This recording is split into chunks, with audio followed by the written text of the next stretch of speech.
What's up, you guys? Welcome to Menace with the Mix Pod. This is episode 1, and I want to thank everybody that's tuning in for my first episode of something that I wanted to do for so long. I'm finally getting in the paint, getting in the field, and getting the show started. So, without further ado, I would like to introduce my first guest that is getting in the mix with us, Shakai. Hi guys. So, as you guys can tell by the title, we will be getting into some mixy topics. So, let's just start off with talking about how our week's been so far. Like, how's your week been going? I'm tired. I'm tired. I'm tired of working. Like I just want to be a stay-at-home mom or something. What? I was just talking to my cat today. Like, yeah, we need a day together. Really? No, for real. What? Like, we need a day. We just need to chill together. Cause being working every day, same thing. I feel like Squidward. Like in that episode, where he's just Yeah, it's like repeating over and over. Yeah, I feel you on that one. And I'm ready for my birthday, ready for vacation. Sad season coming up. Ow. Yeah. But overall I'm okay. Like the week's been it's a big okay. Mm-hmm. O-K-A-Y, okay. Not a okay. But Okay. So not okay, but okay. okay. Yeah. Like I got this. I'm not sure I got this, but I think I got this. I'm getting things moving. The Okay. ball is moving. I'm still motivated with the things I got going on. Mm-hmm. So I feel like that's important. But Okay. overall, it's just like regular week. Like a day in the neighborhood. How's your week going? It's going. Mm-hmm. It's definitely testing my mental. Mm-hmm. This week has definitely been a little bit challenging so far, Mm-hmm. but I feel like I'm just trying to look at the bright side of things. Like I feel like things can always be like worse. Sure. So I'm just being like grateful for what I do have, and like, the situation is what it is, but I just gotta, hustle through it, work through it, navigate through it, and just go from there. So I'm just here. I'm just here. Just here. Yeah. I feel you on that. I do. So let's just get into some questions. Let's get into the mix a little bit. You ready? No. All right, I so criminalize myself, y'all. I mean, I don't think it would be criminalizing necessarily. We're talking about hypothetical situations and Okay, scenarios. there we go. So, Hypothetically speaking. Yeah. Hypothetically. All right, so the first question of the night is, do you feel like love still exists? Like real, genuine 90s love. 90s love? Man. I feel like love has evolved, especially with like online and social media and the way just the world works now. It's a lot more accessible to meet new people, but to lasting connections, I feel like don't have that monumental meaning as it did when we were younger. Right. And what our parents, grandparents had, like it's just not the same. And yes, you can find somebody who definitely cares about you and loves you, but it's you in the back of your mind. I feel like it's like, how long is this gonna last? Yeah. Like, this feels so good right now, but how long is this gonna stay good? I feel like, oh, I know this is gonna mess up. yeah, like a lot of love that happens in 2024, I feel like definitely has that expiration date. Like at one point, I felt like I could connect with somebody so good, but it would just be for like a 2-week trial. Like it was not 2-week free subscription. Like literally, like let's test it out and see where it goes. It just, I don't know. I feel like another issue that I want to say our generation has is like we're so quick to jump into like the lovey-dovey stuff as opposed to genuinely getting to know somebody like as a friend first. Like I feel like because of social media, we feel like we need to jump into like the dates 24/7 and the cuddles and the kisses and just being up under somebody like all the time. When you do things like that, you don't really give space for you guys to like miss each other or like Like, I feel like with 90s love, like, they craved each other. Like, it was like something they like. The person that they were with, it was like a presence that felt like it was needed. Where now I feel like people think they have options, so it's just like they want it, and then when things don't go necessarily the way they'd like them to, or they feel like they're getting bored with the person, they're like, oh, I'll go find somebody else, I'll go talk to somebody else and just move on. But I feel like by doing that, you're not giving it a genuine chance to like really see where things could go, because it's like it's not gonna be peaches and cream the whole time. Yeah. I feel like, to answer the question, yes. Like, I feel like there is love in this generation. I just feel like it's so temporary. Like, things, like, you feel it and you're in it, but it can either be rushed or it just doesn't last. And I think that's because everybody thinks everything is replaceable. Yeah. And a lot of pride. Too much pride. Like, uncontrollable force right now. Everybody can't just put their pride aside and either say I'm sorry or I was wrong or like I shouldn't have approached it this way. Right. And then if you do, that person might have got their lick back or did something that's already like, okay, it doesn't matter anymore. I don't care no more. Yeah. And I'm on to the next already. So I feel like in order to make something monumental and become like a lasting love or like a genuine connection, you just have to be one-on-one with that person, put your pride aside, and be able to connect. Like, put aside everything else and connect with that person and give genuine time and devotion. Because it's just not, time is very valuable, but someone saying they don't have time for something, that's automatically like the biggest red flag to me, because you make time for what you want. So literally, you are telling me, if you tell me, oh, I don't have time, you do not want me. And that's okay. But you could have said it that way instead. Like, you telling me you don't have time for me is like even worse, because you're telling me you don't want to make time for me. Right. Like, you can tell me, oh, I have a lot on my plate, I'm like really busy right now, but I want to talk to you. But you just simply flat out, I got this, I don't really have time. Cool. That's where I instantly, you got it. The floor is yours. You got it. I mean, yeah, I feel like love does exist, but I don't know, I just feel like it's not deep. But you know what? It takes time, honestly. Like, how can you love somebody that you don't really know?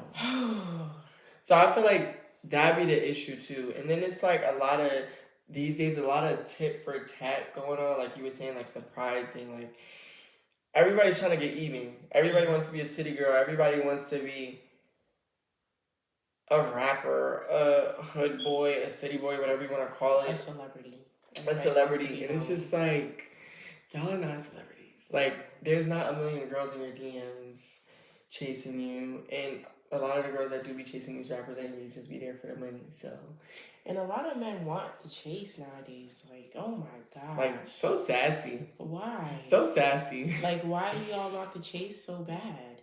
I thought men wanted to chase. Like, I thought that's what like was more of an attraction to a woman. And nowadays it's like, you really want me to chase you. Like, you really want me to track you down. Right. Real bad. And do things on purpose.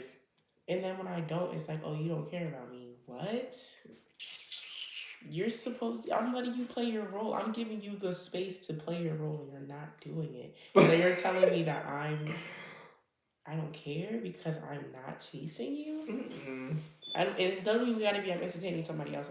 That's not even the case, but you want me to chase you. Like, you literally want me to beg for your attention for you to give me 10%.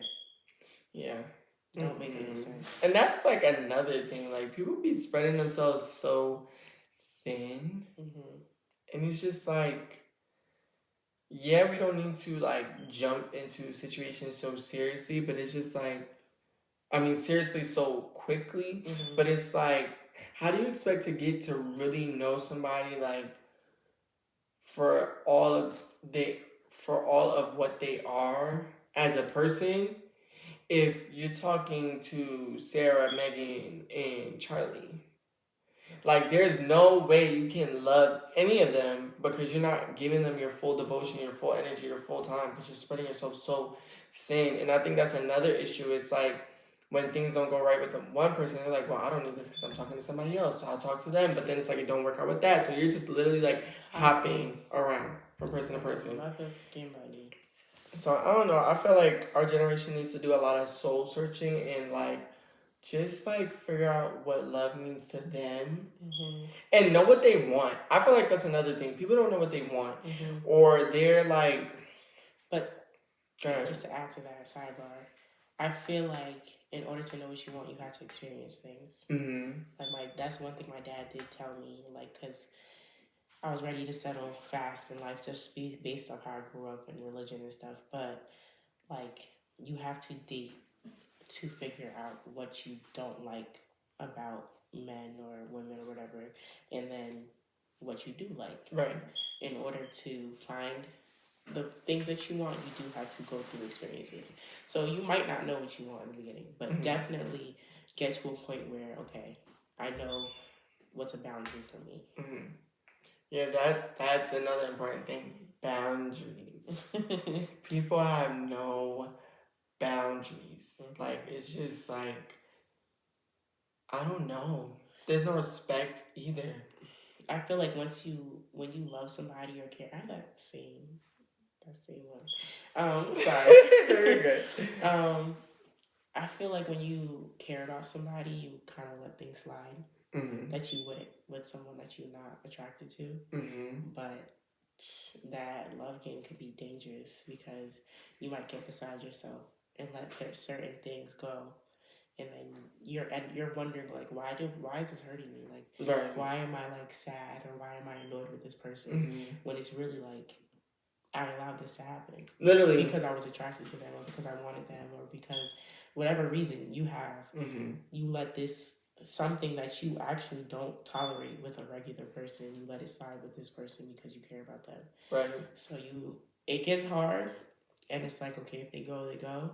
If they go, it's going to be hard, but you have to put yourself first when it comes to asserting those boundaries. It's just, love is a lot to unpack. But I feel like also like at our age we're still figuring out what love means to us. But I feel like in order to figure out what love means to us coming from someone else, we have to figure out like how do we continue to love in ourselves and feed ourselves and that's how we set those boundaries and just have certain things in place where it's just like, oh, I don't treat myself like that, so I'm not gonna allow you to treat me like that. So it kind of starts with self-love and then we get to the lovey-dovey part from other people. Yeah, definitely. If you can't love yourself, you should not be in a relationship. Yeah. If you can't be alone, you shouldn't be in a relationship.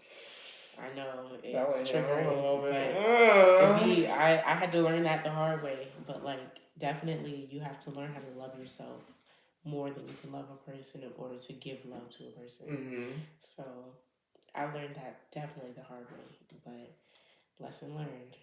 Like you said, experiences. It takes time, takes loneliness, takes tears, but it also takes courage and growth and patience and strength, and you really start to like care about yourself, your maintenance, your hygiene, your body working out, like right, self-care, getting your mind right, reading, your intelligence. Like you just learn so much about yourself when you take time to like just be alone. It's hard. That's a tough cookie. It's hard, but sometimes you gotta give yourself 5 minutes to give someone else 10. Write that down. All right, so the next question is, how do you know you found the one? I don't know. Like, ideally, okay, so what would be like, you can give me like 3 to 5 things that are like non-negotiables in your person. Like it could be like qualities or characteristics or a mix. Like what would be certain things that you're like, my person has to have this for me to even consider them being the one? You have to be a 10 in my eyes. They say looks don't matter. I say they do. Like, I don't care. Like, personally, and I have to be a 10 in your eyes. Mm-hmm. So we have to be 100% attracted to each other on both sides. Because I don't want to ever have to feel insecure in my relationship about how I look towards my person or how my person looks towards me. Like, I feel like, you know, they say personality sometimes wins. That's true. Mm-hmm. But, like, if I don't want to recreate with somebody that I find is, like, has a good personality. That's crazy. Yes. I want to recreate with a fine man. So, looks to me, you have to be fine. I don't care. You have to be a 10 in my book, and I have to be a 10 in yours. That's fair. That's fair. Two, we'll go down to ambition. Ambition, you have to be ambitious. Like, if you don't have goals, aspirations, and things that you are actively doing to continue your life, mm-hmm. like something that's driving your life, it's not gonna work. Because I have that for me. Right. So I have my own goals outside of like wanting love. Because once you get love, if your goal is to be in a relationship, you get one. Now what? Like, you have to have outside goals. Yeah. Like, you have to have things that you want to do. Like, it doesn't matter. Like, you want to buy a house. What are you doing to do that? You want to buy a car. What are you doing? You want to start a business. What are you doing? Like, you want to be a pro basketball player. What are you doing? Like, yeah. You sitting at home playing at 2K is not going to help you gain basketball skills, I promise. So, if you want certain things in life, you have to actively be working on that. So, somebody mm-hmm. who's actively striving towards their ambitions, that's just so attractive. And it's also like they can drive you. Yeah, you could cap it at the third one, or you could add 3 more. Somebody who knows how to cook. Mm-hmm. I would love a chef. Like, and I just grew up with my grandfather being the main chef in the household, and like my grandmother cooked, of course, but like my grandfather made majority of the meals throughout the week. Mm-hmm. So, like, seeing that like difference in a household mm-hmm. opposed to like the woman doing most of the needs, because she obviously took care of the kids, clean, all that good stuff, take care of the bills, like she did everything. But my grandfather cooked, and he still cooked to this day. So a man that can cook would be fantastic, but a lot of men out here don't even know how to wash their ass. So I'd be surprised if you know how to flip a pan or a pancake. That's simple. Something, a toast. Something. Giving me toast every time it's burnt. It's coloring my hair. I'm like, what's going on? Burning toast is actually insane when they have toasters. Don't know the right settings. Burning my waffles, coming out crunchy as hell. Like, no, I need a little crunch, but not too much. Not hard. Not rack and stuff on it. A little soft in the middle. Just a little toast on the outside. That's it. And add some butter. Please. Like, add butter, please. Put some salt and pepper in your grits. Like, you gotta add stuff. You gotta... Seasoning is not gonna kill you. I promise you. And you're not gonna... People be like, oh, I don't want to have high sodium. I don't want to have... Yo, then just call yourself a Caucasian. Ooh.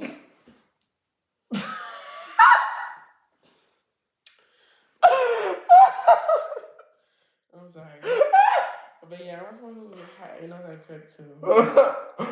Also, someone who's actively in the gym. Like, yes, we love a gym rat. Okay, yeah. Get in the paint. Yeah, I'm trying to be in the gym myself. Obviously, I'm a thicker woman, but still, I like to. I'm also someone who motivates me to go. Yeah, and then also who I can go with, and you know, we do whatever. Even if we're not working out together, for like you're still there. Y'all went there together. Y'all leave together. Like that's just something that y'all can talk about. Like, oh babe, what did you work on? What did you like? It gives y'all also more to talk about, because I feel like that's another issue that relationships run into. Like they do have like their dry spells, but I feel like maybe more so with our generation that like when we go through these like dry spells. Like I said, because we see all this like media stuff, it's like, oh my gosh, the relationship is over. But I mean, that doesn't necessarily mean it's over. Like, y'all just need space. Be calm. Be calm. Like, that's why all that on the phone thing every day, I had to Wow. learn, like, that is not healthy because then it's like, okay, if I see you every day on the phone, then I'm seeing you in person. We talked every day. There's no week to update you on because you were there. Basically. You were there. So, like, there's, like, that's what makes it get dry. That's when things, like, you just don't have to moving have too a full fast. conversation, but still check up on me, stink. Yeah, I feel like it's okay not to be talking all day, every day. Like, if we just check in, how was your day? You know, give you a little 1, 2. All right, good night. We don't even have to always fall asleep on the phone. I used to be real bad with that. Like, I felt like I need to fall asleep with you on the phone. It was just like, anxious. Why? I can't sleep knowing somebody's sitting there watching me. No, but y'all going to sleep together. If you start snoring, I'm hanging up the phone. Oh, absolutely. Hang up the phone. Absolutely. I don't care. No fucks given. Once I hear your sleep, oh. Boop, boop, boop. I haven't really like fell asleep on the phone. Back in my college days, I had this little stink, and he lived in the city. He was Peruvian and Dominican. Yum. You know who you are. We fell asleep on the phone like every night for like a week, and then I was like, I'm done with this. I'm losing sleep. Yeah, you do lose sleep. You gotta hang up that phone. I'll talk to you tomorrow. Yeah. And that's okay. But I feel like I mean some people like it, but it depends. Like unless I don't be wanting to do that. I mean I don't want to do that no more. I just feel like sometimes like with my new little boosting or whatever, I be getting in my feels like, you hanging up? Yeah.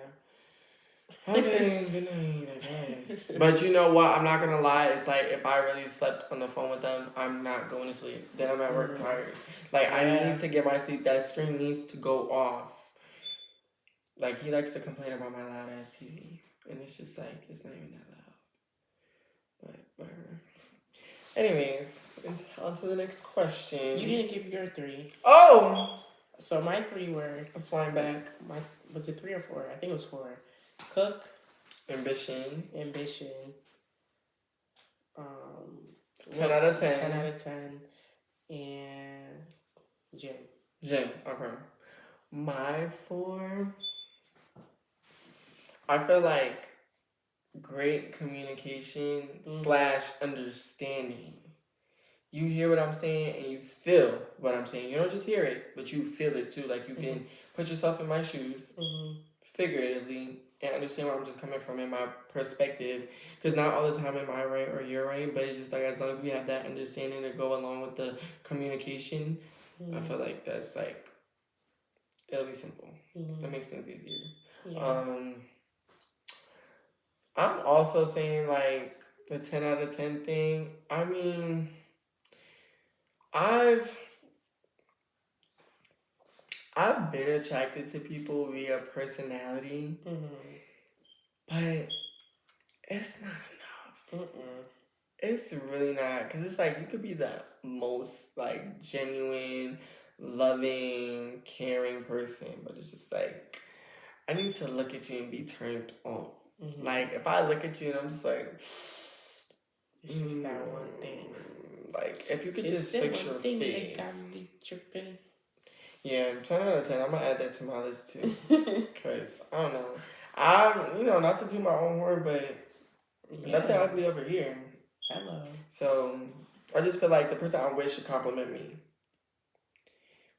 I'm a 10 out of 10. I feel like I'm a 10 out of 10. I've been told I'm a 10 out of 10. So you should be a 10 out of 10. You know, it just works. Equality. What else? Yeah, I feel like they should know how to cook. Because, I could do a little 1, 2, and I'm learning 1, 2 and working on. I'll never forget what you did. I'm yet to have that meal. That was like a one-time thing. Steak and lobster and what is it, Alfredo? Wow. Nah. That sounded really good right about now. I ain't never had my friend cook for me like that. God. I got tore up for that by everybody. Most I've had for my friend is some Chef Boyardee. Maybe some mac and cheese, I think. What, crafts? I didn't get no baked mac and cheese and no chicken Alfredo with the seasonings and sweat and tears over that pan. I need them good everything. That man was Nigerian. I was really trying to like, cause they like to eat. So I was really trying to like come out the gate swinging. Well, I'm black too. So what? I'm really, that was, I don't know. I think I forgot how to even make that, but Well, maybe let's remember. Because I'll come back.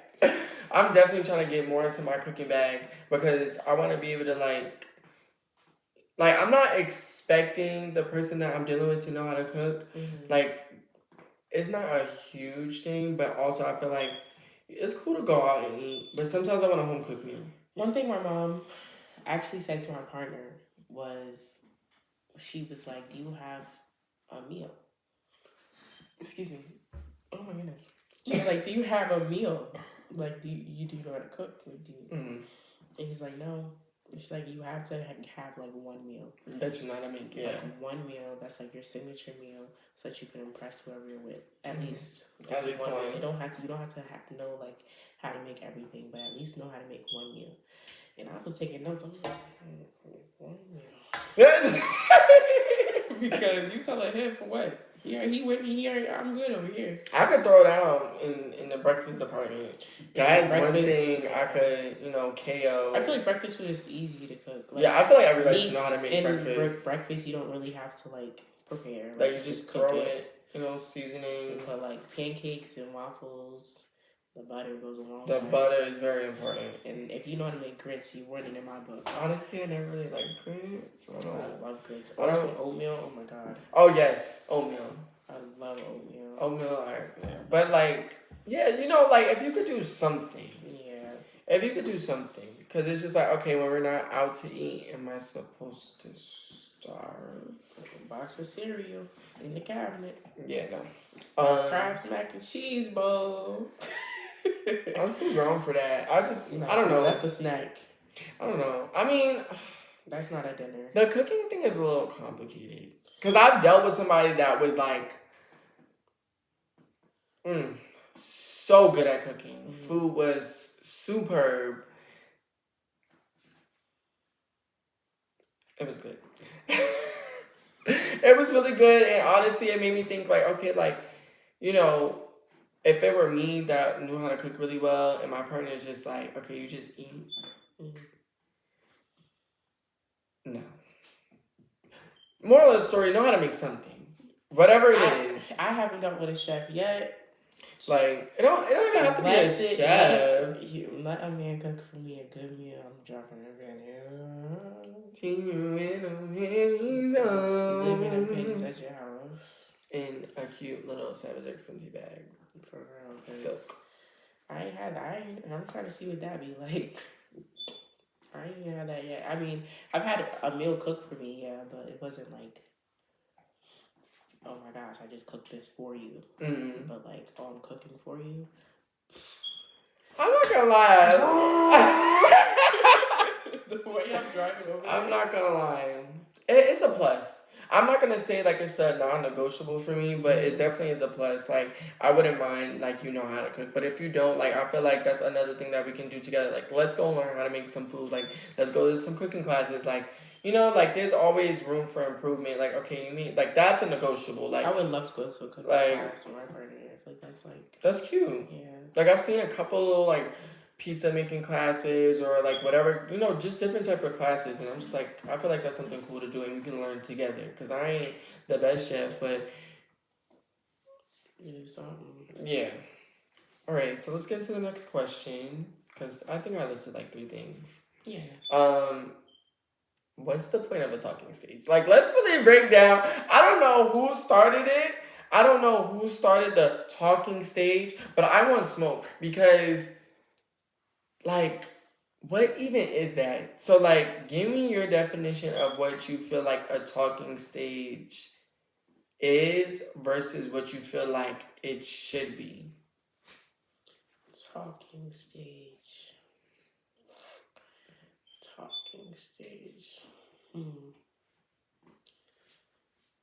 So, okay. I feel like there's meeting. Mm-hmm. Talking stage. Mm-hmm. dating, and then you're in a relationship. Okay. For me, because that's how I experience dating. Like, you're not just go from meeting and then you're dating this person, you know? Right. So the talking stage is when you're kind of just hanging out with that person and getting to know them. It doesn't necessarily have to be physical or just like overly sexual. Like, it could just be like y'all are getting to know each other. Like the friendship part. Yeah. I'm sorry to that question. I'm not gonna lie. What do you like to do? What's your, like, you know, getting to, I feel like that's like getting to know somebody. That's just the modern term of getting to know somebody. But like, yeah, like I'm talking to this person, but I'm not necessarily in a relationship with them. Dating. We just like, I feel like until somebody literally, you're outside of the talking stage when that person or you initiate a date. Okay. Like, once you're like, okay, we're gonna go on a date, and if that date goes well, you're dating now. Yeah. Now you guys are dating. We're not in a relationship, we're dating. So I feel like when you're in the talking stage, you might be talking to a couple of people. Yeah. I ain't gonna lie. When I have been in a talking stage, I promise you, I don't converse with one person a day. I converse with multiple. So that's just a talking. To me, that's the talking stage. Like, I'm entertaining multiple conversations, and that's healthy, and that's okay. It is okay to talk to multiple people. Yeah. As long as you're not dating. Once you go on that date, I wouldn't recommend dating around. I mean, get your money, sis. Get the meals, sis. But, you know, we all got a favorite. That's just how that goes. And then once you decide to be in a relationship, obviously be faithful. Yeah. But like throughout the dating, and I feel like once you get out of the talking stage, you're more so in the dating phase. Like, that's when you kind of solidify and cut other people off and whatnot. Don't leave that basket empty. Right. Until that person say, "Will you be mine?" Until that day, my basket might have 1 or 2 or 3 eggs. What? But yeah. It gave very much Easter. Yeah. Easter. That bunny be hopping around every basket. Telling you, you gotta find all them eggs, collect them, and then there's only 1 egg with all the candy. The rest are just eggs. Empty eggs. Empty eggs. Empty eggs. Imagine just getting an empty egg. I don't want an empty egg. And you left your basket open for an empty egg? Like, I want the egg with the chocolate, the Skittles, the candy. Exactly. The kisses. So that's... The money. Oh, the money. Oh, my gosh. Those are my favorite eggs. The money. Those... Oh, my gosh. When I find an egg, had $100 bill, I said, wait, we got to do this every year. Right. Let's keep it going. Let's make it tradition. I found this egg. I found a golden egg. That's a golden egg. Where's the golden goose? I would do that for my kids. Put money in there? A little egg hunt. That's cute. And the golden egg got a $100 bill. Hopefully you don't got a whole bunch of them, cause I don't know. They might be fighting. They can fight. It's about me now. Whoever found that egg, that's what it belongs to. You are the drama for that one. Cause you know they're gonna squabble over that bread. That has nothing to do with me. They gotta be like, okay, you gotta break it down to like maybe 100. Then there's a 50. There's a 20, and there's 10. There's a 10. There's a 1. Mm-hmm. There's a 5. Mm-hmm. There's a 20. Mm-hmm. And there's a 100. Cause that's $135. $200. I said, well, if anything, maybe you should do it like this. There's a 20. There's 40. There's 60. And then there's 80. I don't even know if I'm going to 100. What is a 5-year-old doing with $100? Saving it. Or whatever they want. I would, you know, some things in life can be like a core memory. Like, oh my gosh, at 5 years old, I was waiting to see egg hunt with all my family, all my cousins, and I'm the one who found the $100 bill, and I get to keep all that money, and my mom took me to the toy store, and I got to get whatever I want. Yeah, I guess that, okay. I can see. I would do, if my child's like, oh, I want to go buy a toy, I'd be like, you want to save this money so that you have a lot of money all week? Mm-hmm. Or do you just want to go buy stuff? Yeah. If they're like, oh, I want to go spend it. We gonna spend it, but once that money's gone, don't ask me. If you get to that register and they say, oh, it's 102, Don't look at me for them $2 because I ain't gonna have it. You already got 100. Don't look at me for $2. I'm telling you. Nah, I'm not mad at that. I think that's cool. Or even if like there's an older one, 16, whatever, they find 100. Yeah. It's still a big core memory. I mean, I don't know if a 16-year-old's gonna be doing the Easter egg. They playing with their little sister or something. I don't know. Okay. Yeah, I don't know. Dang. What's like 12? Yeah. 13, even 14. Because 14, you start high school. So. Yeah, so 12, 13. You find $100 bill. Oh my God. Ah! And I do 20s. I would do 20s. Okay. As so everybody can feel like they got something, because $1, we can't buy anything. I'm gonna put $1 in there. Nathan, we can't even go to Dollar Tree with $1. We can't go to Family Dollar with $1. I put fives. Can't even go to Dollar General. It's in the name. Family Dollar. Dollar Tree. Inflation. Dollar General. It's real. We ain't got nothing no more. There's no such thing as a 99-cent store. You used to be able to go to the deli and get you like 5 lollipops for 25 cents. Now it's one.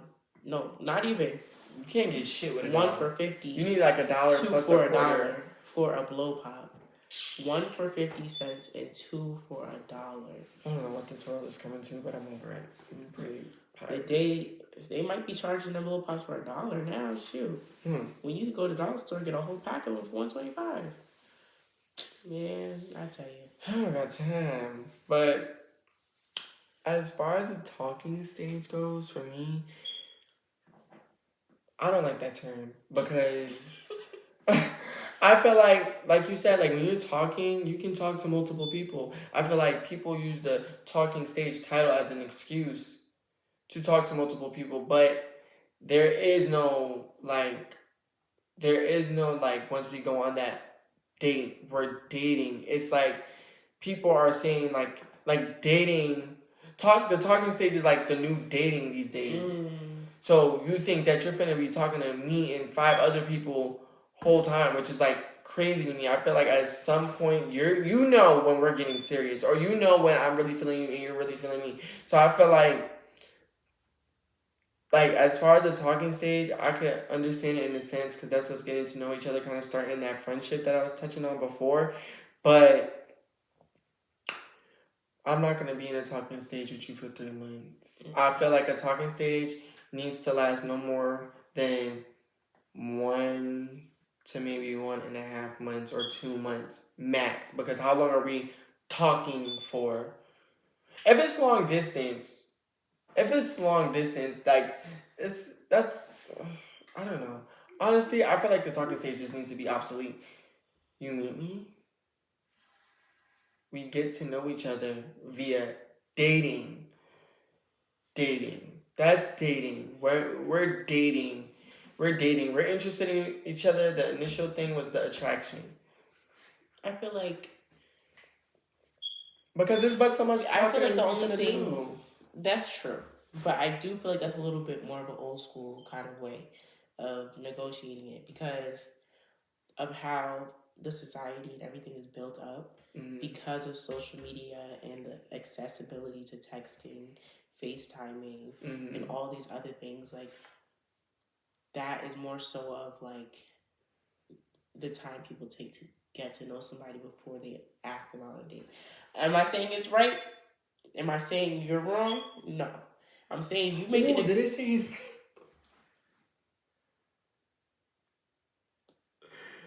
You making a good point. But yeah, I don't know. I just feel like, I think this is off. And I was looking at it too. It probably died. Okay. It's on. Oh shoot. It wasn't recording? I don't know how long it was off for, but it just... You had turned it on initially, right? Yeah. Hey, hopefully it caught it on mine. It's fine. I ain't stressing it. But yeah, that's my 2 cents on that. I mean, I feel like there's really nothing much to talk about. I feel like within that first week or 2 of us talking, you should know by then if this is even worth continuing, furthering us getting to that dating point, getting to that first date, or if we're not compatible. Mm-hmm. Like, I feel like we know. Like, I feel like on a date you find out more so if you're compatible. I be knowing. I be knowing. I feel like through text I can't tell. But no, like if you can't sit down on a table and have like manners and like certain things that I look for in a man, nah, baby. But I feel like even like through us talking, what we talk about, how like, because I'm gonna ask you certain questions like, what's your relationship with your family? Like, how do you feel about this? How do you feel about that? If certain things don't align with me, we won't even go on that date because I already kind of see what type of person you are, and either I'm rocking with you to the point where we can go on that first date, or our morals are different, our goals are different, our mindsets are different. There's no need for us to even see each other in person at that point. So, I don't know. Might try. No point in us seeing each other in person. Oh, imagine getting that text. Like, I'm good. You're like, fuck. I'm good. But, next question. So, should you wait on someone who isn't currently ready for a relationship? And what I mean by that... No. Okay. There you have it, folks. I don't know. I feel like you should trust. Stupid. Why are you thinking? He gonna fuck your best friend and your sister. Lie to you and then screw you. And get mad at you with his homeboy. Do you? I mean, I don't know. Because I'm in a space right now. I mean, this is, of course, after having certain experiences. But I'm in a space right now where, like, I'm dealing with somebody who I'm not necessarily, like, throwing a title on it with, like, that. Like, I'm, like, I don't want to just say content. Like, I like where the situation is and where it's going because I feel like me personally, I lose myself a little bit when I'm dating somebody. Mm-hmm. So it's just like, for me, like, of course I'm not going to be dealing with you for a year and then it's just like, oh, I'm still not ready for a relationship because at that point I feel like you're wasting my time. But I want to say within the first 3 to 4 months, maybe, or not even, that's still a short time. I feel like within the first 6 months, 6 to 12 months, at that point, like, all right, we've been dealing with each other for like almost a year at this point. Like, what are we doing? Like, I like to know where things are going. And sometimes I feel like it bites me in the ass a little bit because I want to know so soon. But it's like we don't even know each other that well to like even know if we want to stamp that title on it. But I would like to know, like, what are you looking for? What's the point of you being here? What are your intentions? Like, where are you mentally? I feel like... What was the question? Waiting for somebody? Yeah, should you wait on someone who isn't ready for a relationship? Because that doesn't mean, like, right then and there, like, as soon as we start talking, we need to be in a relationship. But that needs to be, like, within that needs to be within the conversation so I know if, like, it's even worth chilling with you, talking to you, hanging with you, dating you, any of that. So, just as an example, me and my boyfriend, when we started dating initially, we were dating for 8 months before we decided to be in a relationship together. Mm-hmm. And I didn't have all my eggs in one basket, but he was my favorite. Mm-hmm. And I knew I wanted him. And I feel like it got to a point, I remember him like texting me and was like, remind me to tell my dad about this later. What? Am I your wife? Remind me to tell your dad? About what? Yeah, it's not my responsibility. I met your family, like, multiple times. Your family's inviting me places. And I'm not even your girlfriend. So, either we're going to be friends, or we're going to be nothing. Or we're going to be together. So, that's really where I feel like once it gets to a point where it's like, okay, we're doing a relationship and couple things, but we're not in a relationship. It's like we just have to solidify this.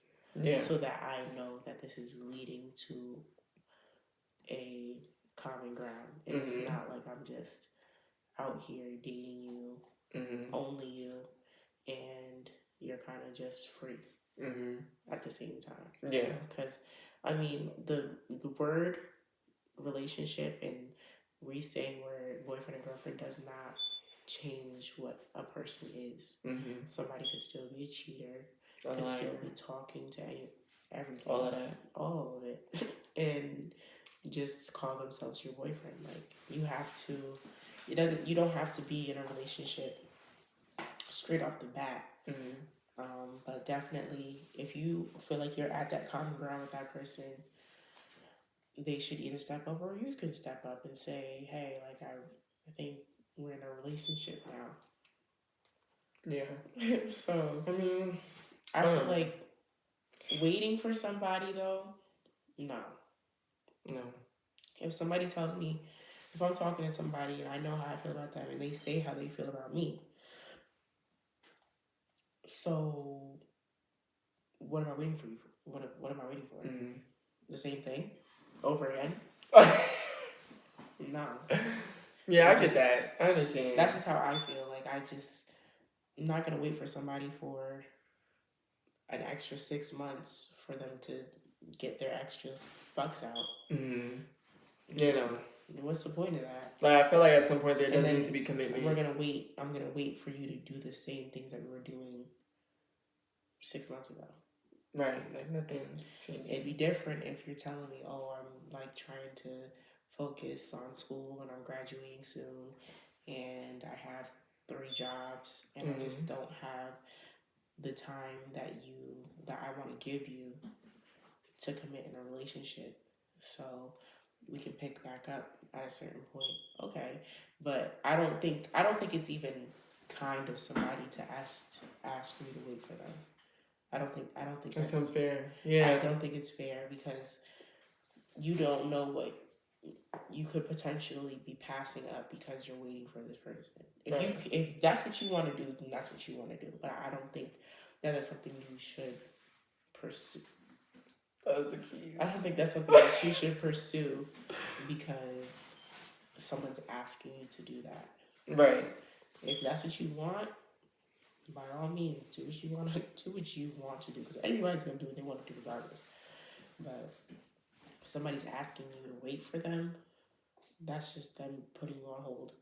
Yeah. I no, I'm not gonna lie. I'm not, and I feel like only because I'm in the headspace that I'm in right now, like I don't mind, because honestly, titles do complicate things. I feel like it can make you feel a little claustrophobic, and you can start to feel like, or your person can make you feel like, okay, now that we have this title, you have to do these things. And yeah, there are certain things that I feel like when you are in a relationship that you should be doing, but nothing should ever be forced. Which is why I feel like if somebody's like, okay, I'm interested in you, I'm just not ready to put a title on it right now, I feel like that's fine to an extent. There has to be a point where you guys both decide, like, okay, are we going to continue this because we wanted to get to this point, or we don't need to continue it? And I feel like a lot of people don't know how to kind of like just not settle. You know, because they like somebody. Because it can be hard to not settle when you genuinely like a person. But I feel like we do have to get to a point where it's just like, okay, what is this? Where are we going with this? And, you know, like I've been in situations like that where it's like, I genuinely like somebody and I was okay with taking whatever they were giving. But now I'm at a point where it's just like, okay, if this is not mutually beneficial, then I don't want to be a part of it. I don't want to continue to nurture something that isn't flourishing at all, or growing, or evolving, changing, all of those kind of like, you know, positive things. So definitely feed into what feeds you. It's a complicated world. Water what's watering you. Like, if you're not helping me grow, I can't help you grow, and vice versa. So I definitely get that. Alright, so next question before we get into our last segment of this episode.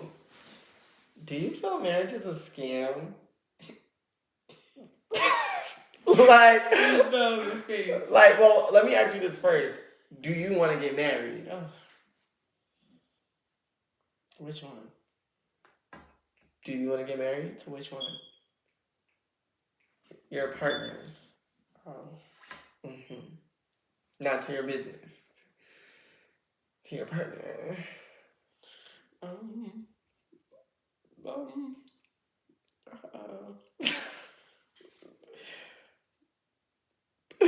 Do I want to get married? Like eventually, like down the line.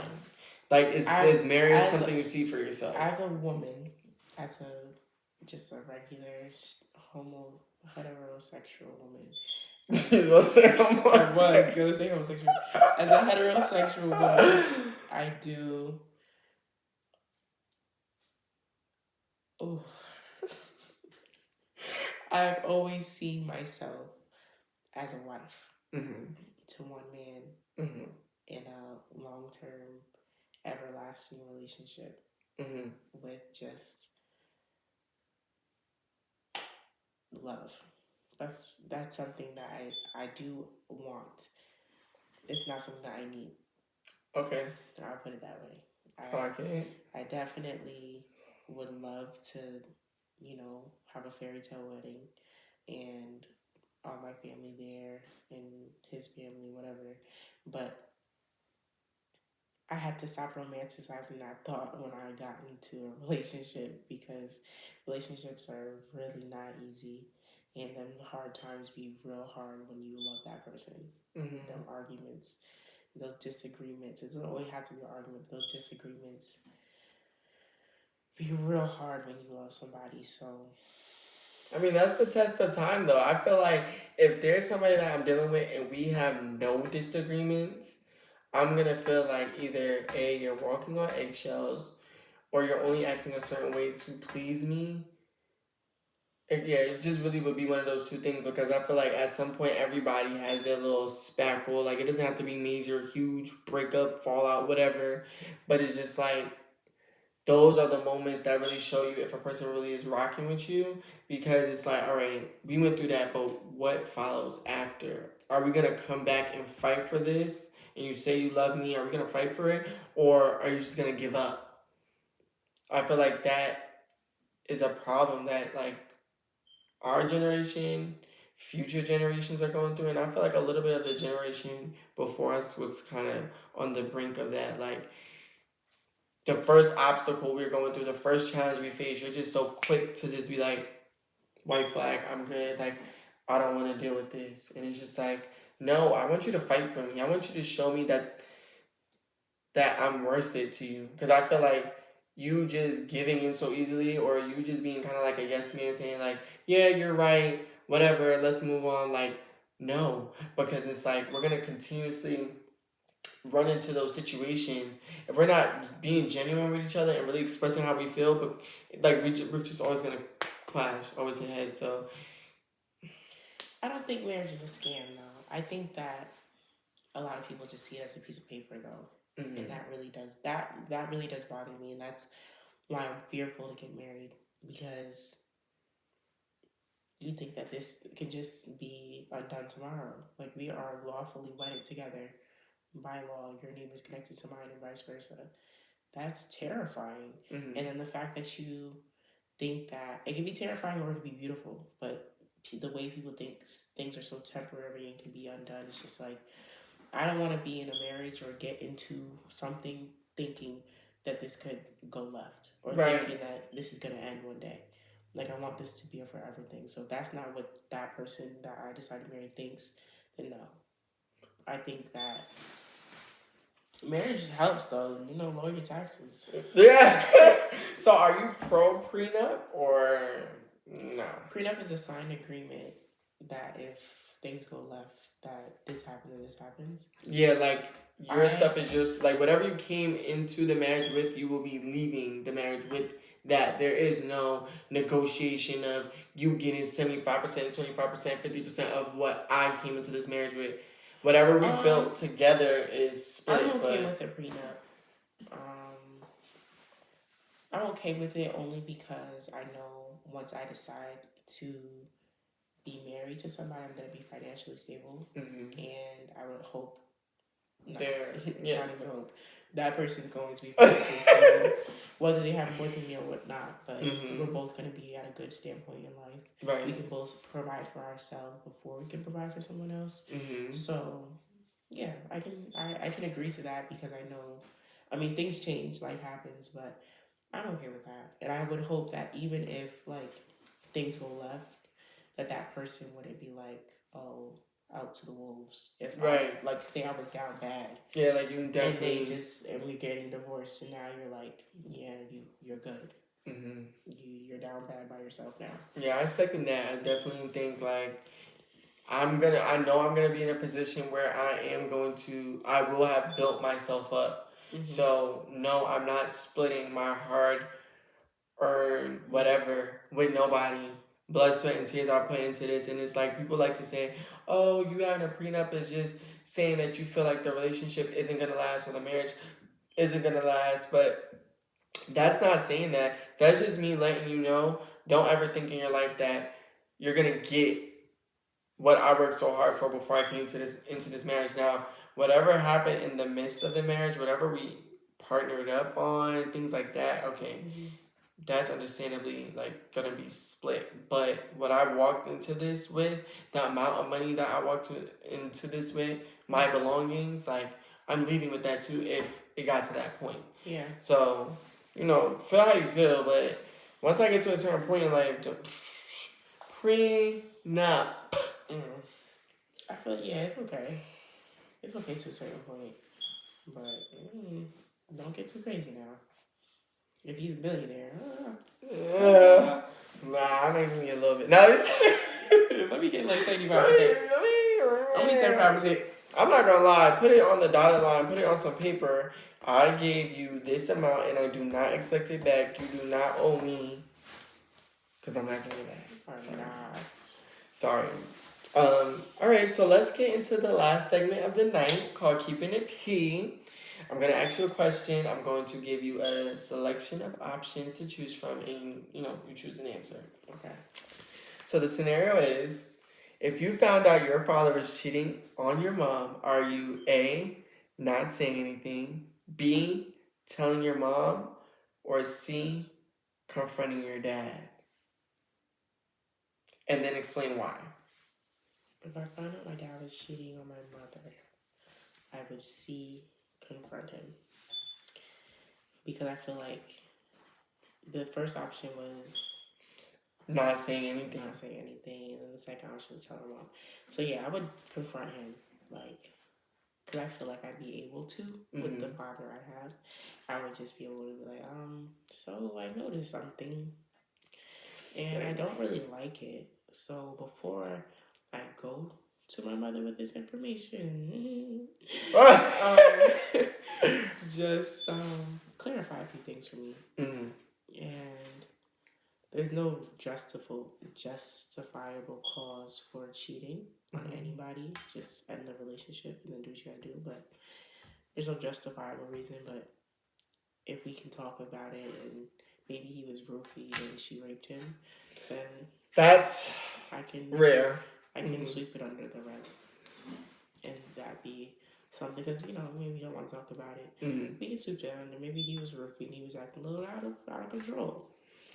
I don't know. I'm confronting him, and I'm fucking snitching. Ooh. I'm sorry. I'm gonna say you gotta go in a certain order. I'm definitely gonna confront him first, and then I'm gonna go to him. I should have put. So I gotta get all the tea first. Yeah. Then I'm spilling the beans. I don't play like I don't know how these sons. Because they are learning from their father. That's not me. I'm snitching, because why would you ever think you're finna play on my mom's top like that? I'm sorry. No, I'm snitching. First, yeah, I'm definitely confronting you, and I'm snitching because I'm gonna let her get on your ass. Now, whatever she decides to do after that is on her. But if my mother decided she wants to get her lick back, I'm keeping my mouth shut though. I don't. Yeah. I'm not saying. Where was your mom? Oh, she said she's going to get some groceries. Yeah. Out of town. Actually, like I was just with her like 5 minutes ago. She hasn't even been gone that long. Yeah, she's just getting groceries. Left. She had to go get some bread. I'm definitely lying for my mama. Big facts. Like, I mean, I feel like it also depends on your relationship with your parents. Right, because not everybody has that type of relationship with their mom or with their dad. You know, it might but be if the my opposite. parent, like, let's say your parent cheated, and then the other parent found out. Let's say your dad cheated. Mm-hmm. Oh, let's say your mom cheated. Okay. And then your dad found out. And then he said, I'm going to look back. Are you? I'm snitching. Get your look back on what? So your mom can cheat. I'm a little biased. I'm sorry. Maybe that's just because of the relationship that I have with, like, each parent. But I don't know. Like, of course I wouldn't want either parent to cheat on one another. But 9 times out of 10, for the most part, I feel like the woman always cheats because that's been done multiple times. Like, it's not after one. It's very not rare. It's usually after 5. Yeah, it's very rare for a woman to just cheat because also there's like there's this notion that like a woman cheats, she's a whore. A man cheats, he's the guy.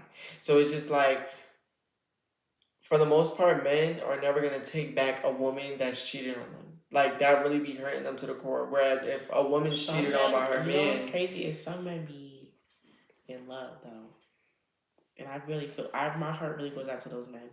Yeah, but my friend told me about her brother, and his wife cheated on him, and like told him like to go out of town and to go stay with his parents so that she could be in the house and clear her mind.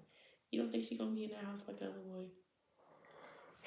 Jesus Christ. And he really was like, what did I do wrong? Like, I really felt like I was doing everything right. Now, if it's like an ongoing thing, like as far as my mom's concerned, if it's an ongoing thing, like, unfair. I would probably, I'm just biased because I would probably still give her the benefit of the doubt. Like, girl, get it together. Yeah.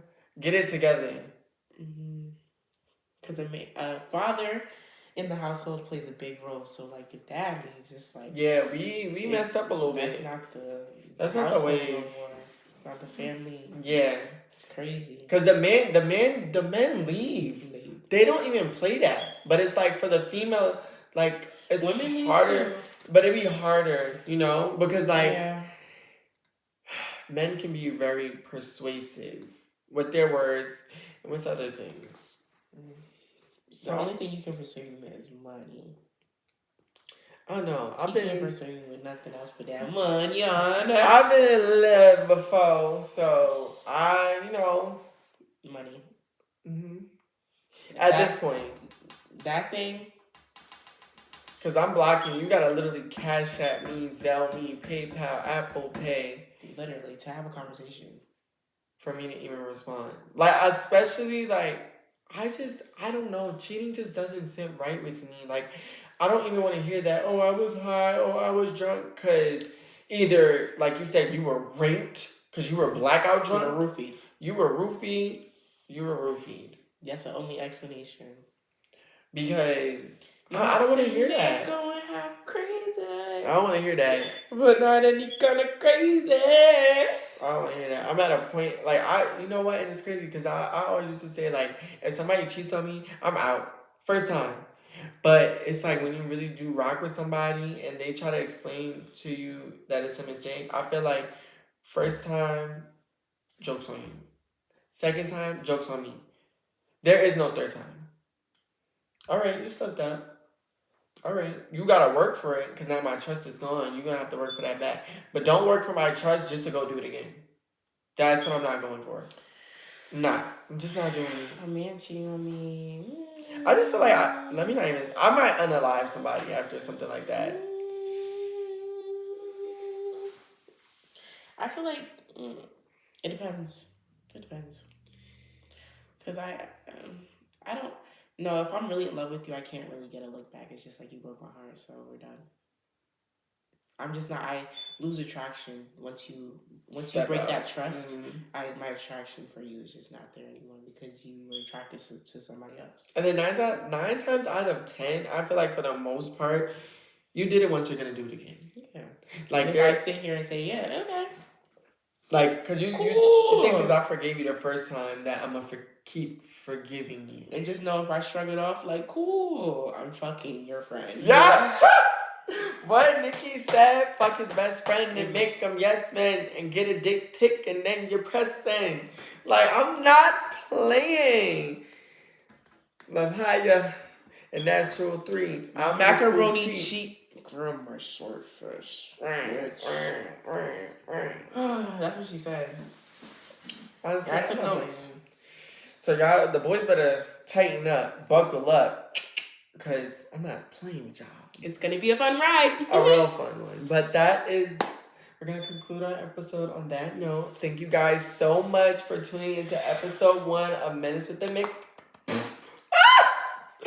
Thank you guys so much for tuning into episode 1 of Menace with the Mix podcast.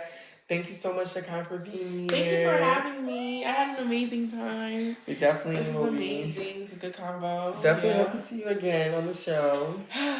Elevated. You know, not in the sweats. Yeah, because we definitely in the sweats right now. We gonna be in the suits and ties. Like Timberlake said. Mm-hmm. But, yeah, so we'll see you guys next time. Bye.